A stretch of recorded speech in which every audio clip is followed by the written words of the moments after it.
Hello, everyone. We are so excited to be here again, and we are doing a Get to Know the Admin authors today. There are 4 of us, as you can see, which is a good number. We have a good turnout today, don't we, ladies? So we are going to discuss, as I wrote in the description, I don't know if it shows up. We will see. We're going to talk about our favorite research books, our personal favorites, and it will reveal how we write, pretty sure, and why we chose to write what we write. So we each chose 2. We were just going to do 1 at first, and then we all cheated. So we're just going to do 2 instead. Okay, so let's just do 1 at a time, shall we? And then go around in the circle again. Okay. Will that work? That works. Okay. Yeah. Mindy spoke first, so Mindy, you get to show your book first. Oh, I feel so privileged. All right. One of my first ones. Well, I was going to do another one, but someone else took it first. So. Anyway, this is one of my favorite. And it's because so many of my books are done in London. So this is London, A History in Maps, which this isn't only Regency. This actually goes all the way back to when London was just a walled city in 50 AD. So long time ago, like original maps of what London looked like, you know, so cool. So long ago. But the thing that's so fun about this is like, you know, we hear about Berkeley Square and Grosvenor Square and you like they have the maps of these and what they were before. And so you can see how London totally developed. And you can also see I've been writing a book on the Frost Fair, and it tells you, you know, the Frost Fair, the River Thames froze between Blackfriars Bridge and London Bridge. But I mean, like that means anything until you look at them, and then you can start seeing, and you can look on the maps and you can be like, oh my heck, and this stairwell came down, and they could have parked their carriage here. So you get such like a better way of being able to just to add description when you can see the maps. Yeah. So anyway, I think it's absolutely fascinating, and it you know, it shows pictures also of, you know. It's not all necessarily just straight maps, but most of it is, and they're so cool. Which, as you can tell, I mark all of my maps. So I just look at my little sticky notes to see what I need. That's very helpful. That's a smart way to do it. So anyway, it looks very loved and used. I love it. Yes, I love this book. I actually finally, I'm sure people will like cringe, but I like covered it with contact paper because my cover was getting all ripped because my kids, I'm blaming it on my kids, children, because my kids would like stack stuff on top of it, and I was like, no, what are you doing to that dust jacket? Did you salvage it then? Mostly. Oh, it has a few bubbles that I keep thinking, oh, I should poke a hole to let the air out, but I haven't yet. Keep us updated on that, Mindy. Yeah, okay. TBC, to be continued, right? Oh, that's awesome. I love that. I've been meaning to get that book for a long time because that sounds super, super helpful. And the way you go on and on about it just makes me want to more. I do love it. I do love it. So, well, and I think it's so cool to be able to see like where these places are. Because, you know, we hear about Grosvenor Square, but where in the crap really was it? Especially like in comparison to like Vauxhall. How long would it have taken them to get from Grosvenor to Vauxhall? Is that how you pronounce that? I don't know. That's how I pronounce it in my head. Martha needs to tell us how to pronounce it. Well, I could tell you guys how to pronounce it. Do you remember? No. Jess is really good. Probably on that video. Go take a peek. I would say Vauxhall, but I can't remember if it was one of those ones she corrected me on or not. So see, I would say Vauxhall too. To be continued. I thought it was Vauxhall. I think that sounds. You know, the British people were always messing up the French pronunciations. So, like, they'd have a word that was obviously French, but they totally Anglicanized it or mutilated it in some way. Hilarious. So I've always We're not going to speak like the French. I could be wrong. Maybe we should bring Martha on I'm pretty sure she had it on her pronunciation guide videos thing. I'm pretty sure that was one of them. And when she said the right name, I was like, what? So we'll have to all look. We'll have to go back. Holly, I was there and I don't quite remember.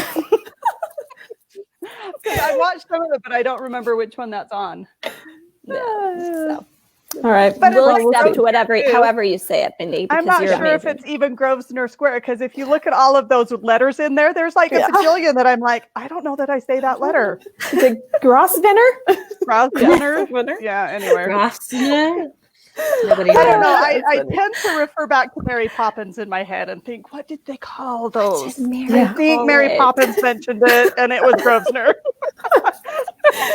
That's hilarious. Back to Mary Poppins or My Fair Lady. That's pretty much where I do all of my Mindy's favorite research movies.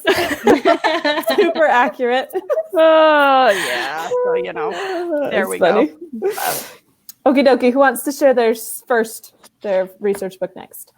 Jess. I can. Yeah. I mean, mine's just super quick. I was going to say mine is just the titles and forms of address because I'm super cool like that. This is the one.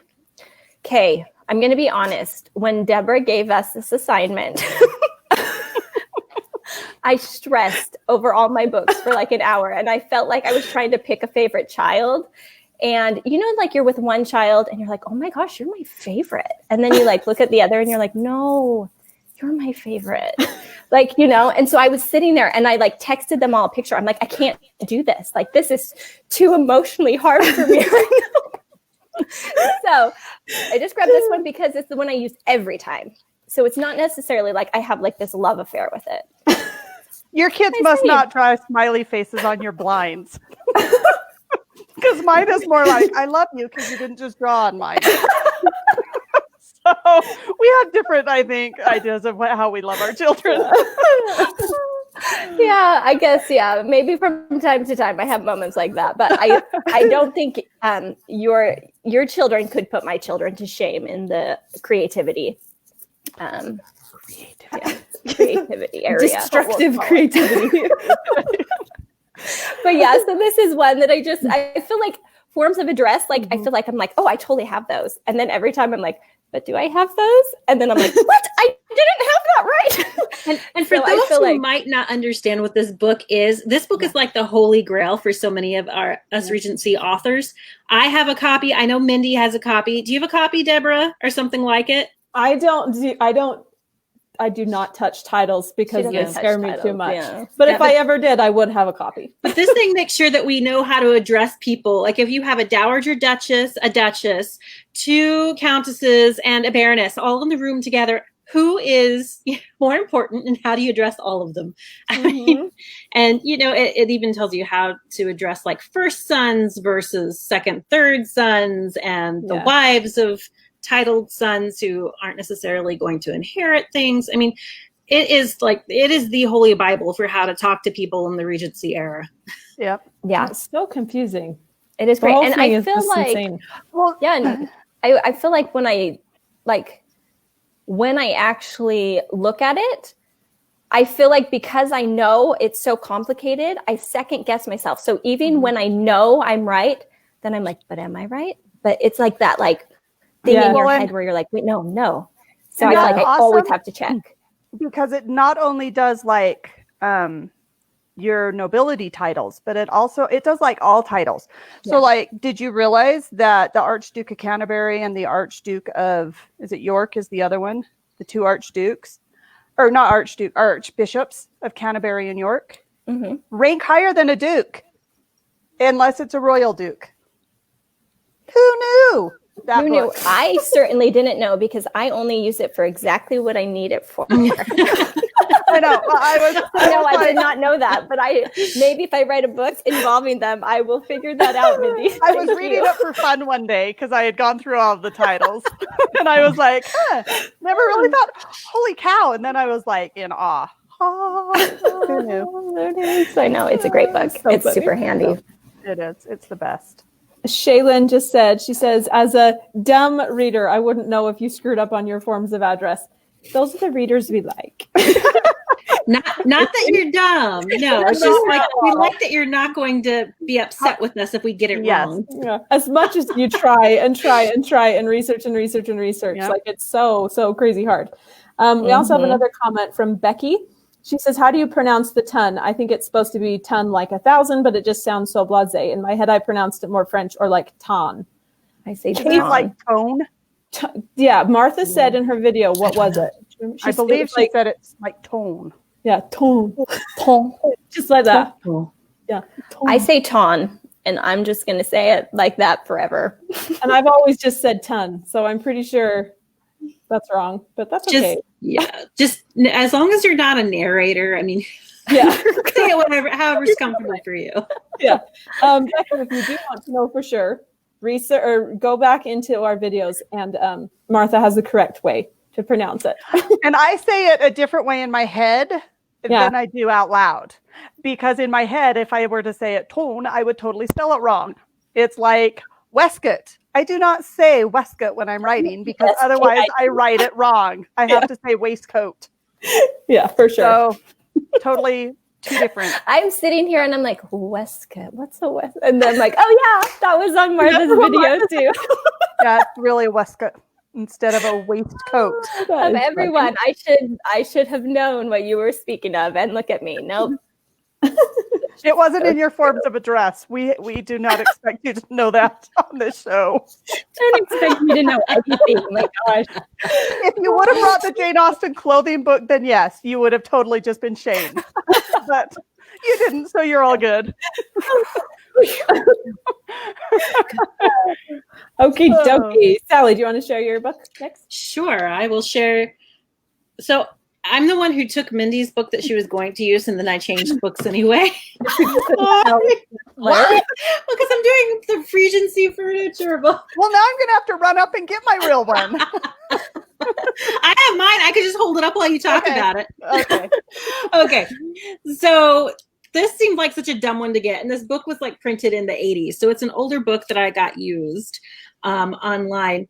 But I got really excited about it because, you know, how awesome can a book about furniture be? Look how thick it is. And then when you open it up, well, you know, it's not like I go into great detail talking about furniture. But let me just show you, like, one of my favorite things in this book is there are a whole bunch of illustrations from the 1820s, you know, early 1800s and 1820s. Like, I don't know. There you go. Okay, so this is a mom on a couch, and she's lounging, and her little child is playing like peekaboo or something with the mom's shawl. And it's just so cute because there are so many illustrations in here, not only of interesting furniture, but it's got, you know, it shows people out at card parties and musicals and things like that. So you've got both the cool furniture, like there are drawings in here, and then you've got you know, just like a little slice of Regency life. And there's some odd stuff in here. Like I wanted to show, if I can find it. There's a rolling bookcase right there. Oh, see, how cool. it's on wheels, and it's still to this day. And it was called the Movable Library. So That's so fun. Yeah, and I love rolling bookshelves and the little bookcases and things. But this is great because it has pictures of like entire rooms furnished in the Greek style, as we sometimes hear. And it's got some pretty funky furniture and details about it. Like, oh, there we go. So I don't know if you can see, but like this is a table that would have been in a hallway at the Regency. And it has 4 Egyptian goddesses as the table legs holding it up. And like there's specific goddesses and things like that. And if you lived in the Regency era, you would have recognized who they were.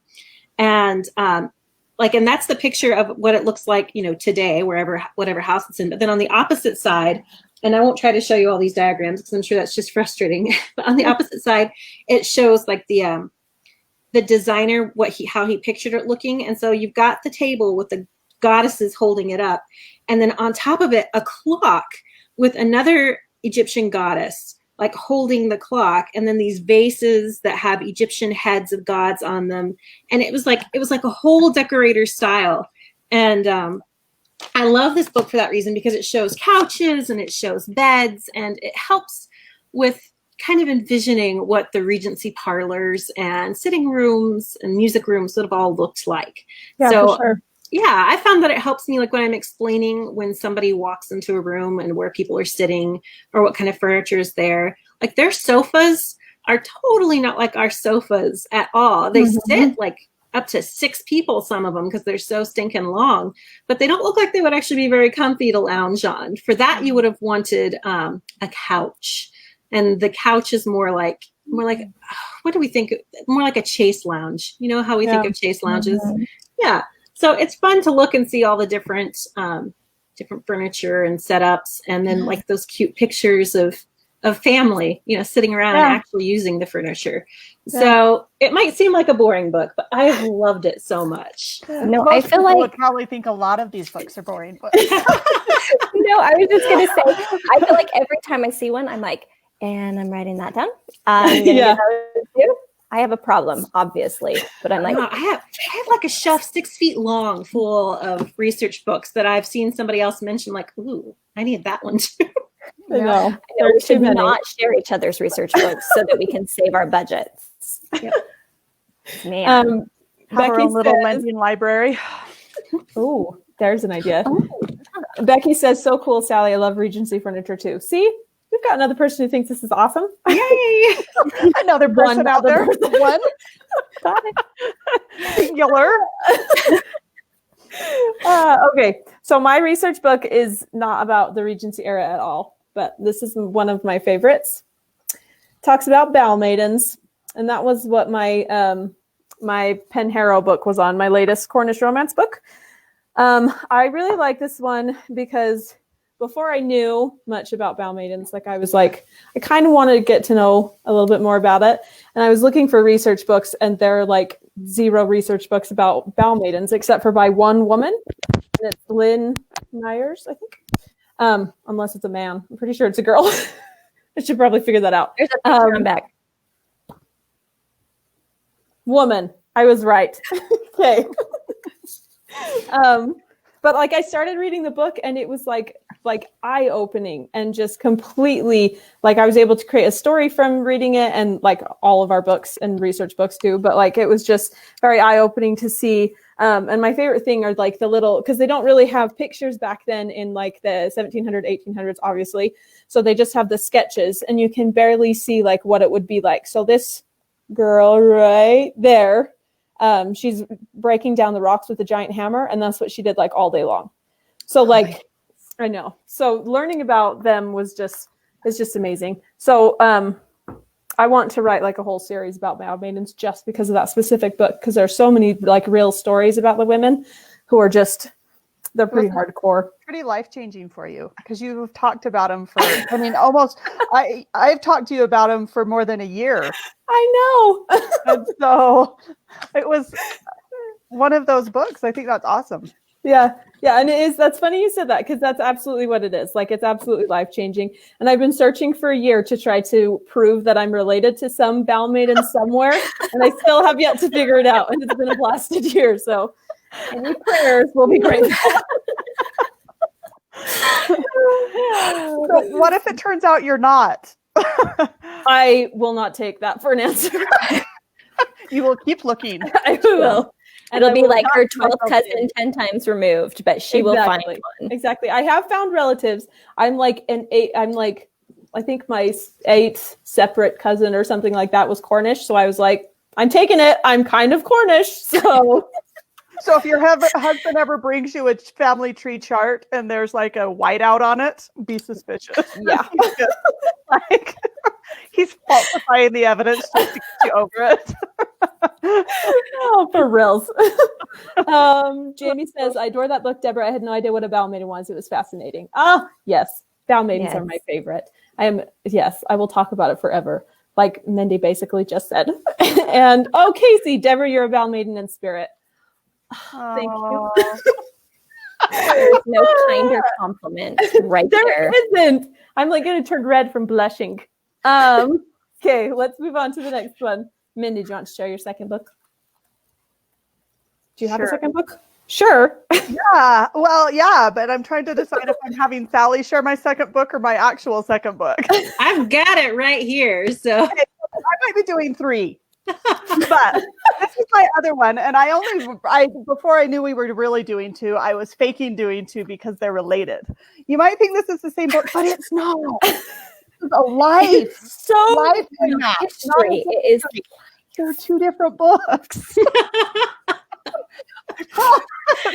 And the thing about, I mean, because this one, I'm not trying to diminish it at all, because it's still awesome. But this one doesn't really start until it starts after the fires that destroyed London, which was like in about 1500. So, I mean, the other one. That's just horrible. I know it's a little lacking, but Only goes back that far. It only goes back to the 1500s, only back to the Tudors. Oh, but, I mean, look at this illustration. I am the worst at holding up these books. I don't know which are, but that is Westminster. That is Westminster Abbey right there. I think that is so cool. I don't even know when it was, but it was a long, long time ago. I think this is the fire, actually.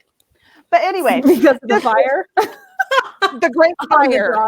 The Great Fire. Well, there's like wispies, but it's really hard to know if there's a fire when it's black and white, right? It could be smog. Well, maybe. Anyway, but the thing that I have found is if it's not in the History of Maps book, it's in the Life in Maps book. So between the 2 of them, it's a fairly complete map. And it's funny because there are sometimes when I'll be like, oh, they cut off part of that map in one book, and I'll go look in the other and I'll be like, oh, there it is. Never mind. I'm happy again. Thank you. Or one will be on the spine and I'll be like, oh, seriously, people.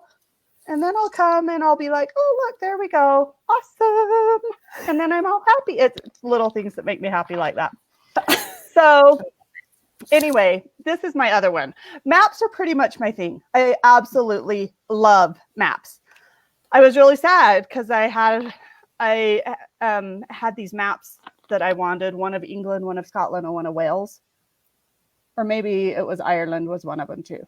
I don't know. Anyway, but I found them like a year ago, on Etsy, and I didn't get them. Oh. And now I don't know where they are. I can't find them, and now I'm super sad. But that's annoying. I'll find some other maps, I guess. I'm sure they won't be as good. It's a lesson. Just buy things when you first find them. I know. It's true. I know. Impulse buying is good. I have, or at least favorite them. There's that little heart on Etsy. That thing has saved me so many times. That's a reasonable answer. Yeah, I know. Sometimes I'm like, oh, I don't have enough money. What a lame excuse that is. There's always money when it comes to research items. I know. And maps. So anyway, I love maps. Maps are research. And the book especially if they hang on your wall, because then you see them all the time.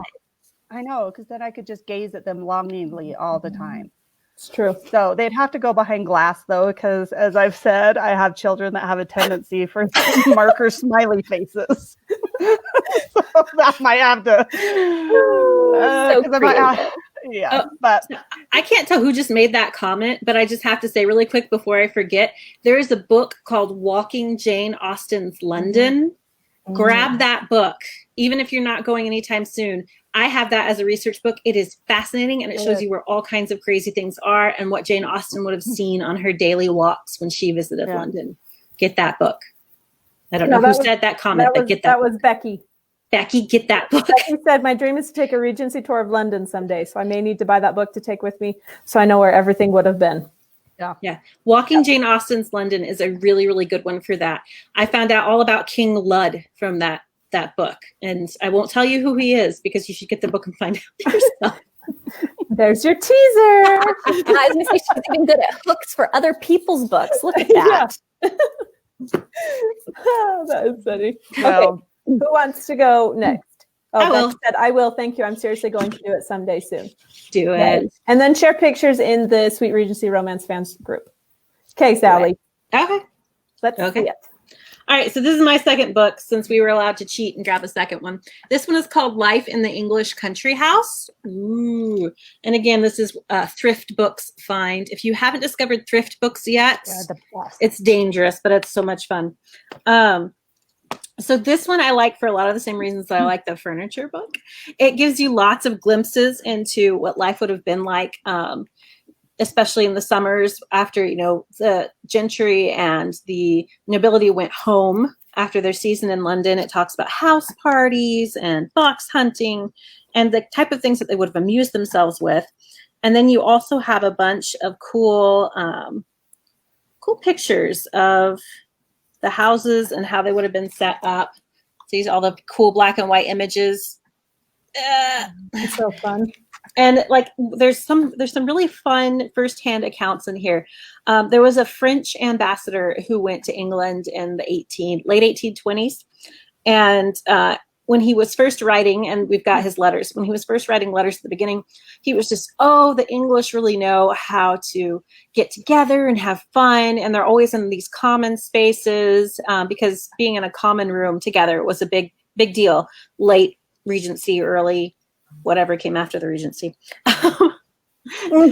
that era. Yes. In the 1830s. So they would all the time, like when you watch Jane Austen film adaptations and you see the whole family together in a room and they're all kind of in little areas doing their own thing, but they're all together. Like that was a thing. And it wasn't just to save money for, you know, fuel for lighting lanterns and candles and things like that. But it was also this kind of cultural ideal to always be able to spend time with the people who lived in your household. So anyway, so this Frenchman wrote a bunch of letters about how great it was. But then after he had been in England for a month, he was really upset about it. He says, I don't even feel like I can write a letter in private. I would love to just take a meal in my room all by myself. He's like, there are always people around. And it's like, as an introvert, it's like, I feel we agree. It's like that would just get rough. But I love this book because it's got the awesome pictures of bedrooms and things. Yeah. But I was telling the ladies earlier, one of my favorite features to this book, and this book spans from the 1500s into the early Victorian era, in terms of buildings and decorations and things. But you've got floor plans, which is awesome. It's so awesome. It's so hard to find floor plans. And when you have never been to England, or you haven't been in a long time, or you want to, you know, describe an English house and you're trying to just figure out, okay, where would the guests sleep? What type of rooms did they have that they spent time in during the day? How do I set this all up? Before you know it, you're trying to make your own floor plans in notebooks and on paper, and just trying to figure out how people got from one side of the house to the other. I mean, these are the little things that authors think about all the time. I don't know how aware readers actually are of these things, but having floor plan examples like this is so helpful, because you can see, like, over here in this particular house is the library. Then they have a hall, which aren't halls the way Americans think of them. Americans think of halls as, you know, the corridors. Place that corridors. That's what they would have called it, corridors. So they have this big hall here, and then they have a chapel, because this was a really big house that belonged to a really important earl. So, but it's just neat to see. They had withdrawing chambers next to bed chambers. And this says saloon, like it's spelled S-A-L-O-O-N, but they would have said salon. So it was like a ladies' area to hang out during the day. It's just, and it has servant quarters. I think a lot of us base our houses on existing houses. We may name them different, but we like to, you know, have an idea, and it's so much easier if you have a floor plan to be able to kind of know where they're going and what rooms they did have. And so floor plans are like gold. They really are. And like I said, because this one goes so far back, you know, in England, they repurposed a lot of houses. Like you would have a castle or even an abbey from before the Reformation, the Protestant craziness that went on, that then was turned into an actual house. And it's like, how did they do that? How did they take an abbey and convert it into a place where people lived? And what would that have looked like? Yeah. So, and then you had people who would build onto their houses obsessively. Like every generation would add something to the house. And a different style. Yeah. And so some of the houses look really wacky. Their backs look different from their fronts. Yeah. Like, crazy. Yeah. So I love this book because it's a good way to take a tour of that time period as well as a tour of the houses and just figure out what were they doing all summer in the country. Yeah. Sweating. Sweating. Walking from room to room.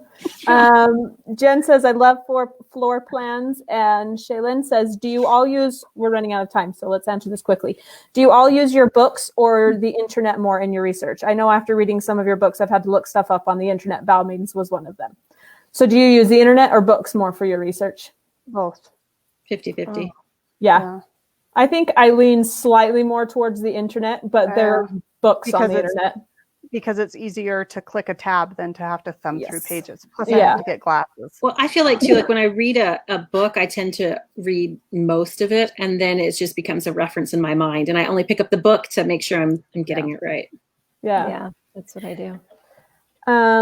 Becky says, I've always wanted to see inside a London townhouse because it's not like a big country home, but they still sound enormous. Yeah, for sure. There's a Royal Crescent in Bath that I went into last time I went to Bath, and we got to walk through the end townhome, and it was so crazy how big it was. And like they took you on the specific tour to go all the way around, but I still got turned around even though there weren't as many as like a big massive house. But it's just crazy how townhouses are like you can find floor plans of London townhouses also like online on Pinterest. Mm-hmm. And they're like crazy big. And some of them since the pandemic happened, a lot of the older houses that are also museums have started doing virtual tours. Mm-hmm. So you might look into that because those are pretty awesome too. Yes, yeah, for sure. I'm going to share my second research book next, and then Jess, you get to go last and just knock it out of the park for us. No pressure though. No pressure. And I'm going next. I'm stealing your spot because mine technically isn't a research book. You are ridiculous. You know that, right? I am not ridiculous, Mindy. Okay. Oh, wait, gosh. You were like so authoritarian, and like everyone was like in awe of you with the Bow Maidens, and now just lost all credit. No, see, because this is where I need to flat out say I know this is not a research book, and I know it's not. They have that book. Oh, they do. They do. Goodness, I want it. It's a wonderful book because they have pictures from the film, but that's not why I use it for research. I use it for research for pictures of the places. Mm. So, I mean, of course, Ross is in there, but that's just fine. But the pictures, exactly. So the pictures they have, I am a super visual person. So like you're saying, the floor plans, the maps, all those kinds of things are so beneficial. Mm-hmm. But actually seeing like the scenery of some of the places that I write about, like even if it is just like the outside of the estate that Mindy said we usually base our places off of, like it's just like even seeing like people on horses, when I look at the actual pictures, it just makes it 1,000 times easier for me to be able to describe it. So I use that book a lot because, you know, it's Poldark. So and it's Cornwall, right? Yes, exactly. Okay, fine, I'll give it to you. I take back my ridiculous comment. Just because I said it wasn't historically accurate and made sure we all know that. No, that's why Pinterest is so awesome. It gives you visual. Yeah, for sure. I'm a very visual person. Yes. Okay. Karen says, please post this list. I've missed a couple titles. We'll have to put down what we've typed or what we've shared when we're done. Yeah. We'll try to remember that in a comment. Okay, Jess. Okay, this one is... Here it comes, guys. Get ready. It's going to be amazing. Oh, I can't wait. I'm like shaking. Sore disappointment is about to come upon you. No, I just grabbed this book because I thought it would be fun. Deborah, I can't take myself seriously when you're laughing like that. You were so anticlimactic. You were like, I just brought this. This is what I have. And I blame Deborah completely because she threw the second book on me last minute, and it took me an hour for the first. So this is the child that just happened to be convenient. This was the convenient child in your library. Like, who's here by me? Come here, right? You're my favorite for now. just temporarily. But I do love this book, and I thought this book would be fun to share because this is such a light, easy, like fun read, and anyone who likes Regency can read it, and it's so fun. And I mean, these things are so. It's called the Jane Austen Handbook, a sensible yet elegant guide to her world. Right. So we have like these chapters are amazing. It's like indicate interest in a gentleman without seeming forward. And it gives you like steps, like how a Regency girl would do it and stuff. And so I don't know if it's historically accurate. Like I don't like do my main research in here, but it's so fun. Sometimes like on my last book, when Honora was teaching, Honora, that's my current book. Everyone, that's my current book, not my last book. Whatever her name, Arabella. And she was teaching lessons about flirting and stuff. I got some of the ideas from this because it's just like these fun lists of like always say, you know, that the gentleman's right, never disagree with him. Like it's just hilarious and it's so fun and it's such a light, fun read. So this isn't my like main research book, but I do like it. Yeah, I have more love affair with that than this. But I agree. One's her stodgy one, and one's her fun when she just wants to have fun. And we want to flit about the Regency. Exactly. That was actually the book that I first went to before I started writing Regency, because I wanted one that wasn't like so heavy, because trying to learn about the Regency era, it's like you could never learn enough in an entire lifetime. Like it's insane. And so like that was just a very good sampling where it's just like it is, like you said, it's so lighthearted and it's so fun. And it's like written to a Regency lady. So you really feel like you could be a lady reading the book. Like I totally loved it. That was one of my first ones I read. It's so fun. I think it was one of my first too. And so it's always just been like, I love opening it up and just getting a good giggle. Is what I like. So I don't even have it. If you want is to giggle, then this is your. I don't even have it. So now I'm feeling like I've totally missed out. I'm at the same. I'm like, I don't think I have that one. And I just put it in my cart. My Amazon cart has gotten a little full since we got on this call. I have like 4 more books because I have some of those, but then now I'm like, oh darn it, now I need that one. Now I need that one.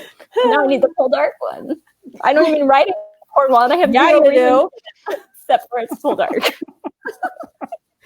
It's well worth it, if only for the pictures of Cornwall. Of Cornwall, right? Nudge, nudge, wink, wink. Cornwall, exactly. Cornwall. Mm-hmm. Yeah. Okie dokie. Deborah says, not me, Deborah, another Deborah. She said, "You are so fun to watch. Love the great laughs." We're so happy that you guys laugh along with us because we think we're hilarious. So it's nice to know that other people can enjoy one person. Nice to know that one other person can enjoy our humor. Yeah. Oh my goodness. Okay. We kind of do these for us. Really. And then we bring other people along if they want to. But the main benefit. Yes, this is for us to get together and chat and laugh a lot. I know. I massage my face after every one of these because my cheeks are like just like sore from laughing so much. Oh, it's so true. Well, that was very fun. We hope all of you watching were able to receive some insight into our writing as well as our favorite research books. And we will see you next time. Thanks everyone for joining us.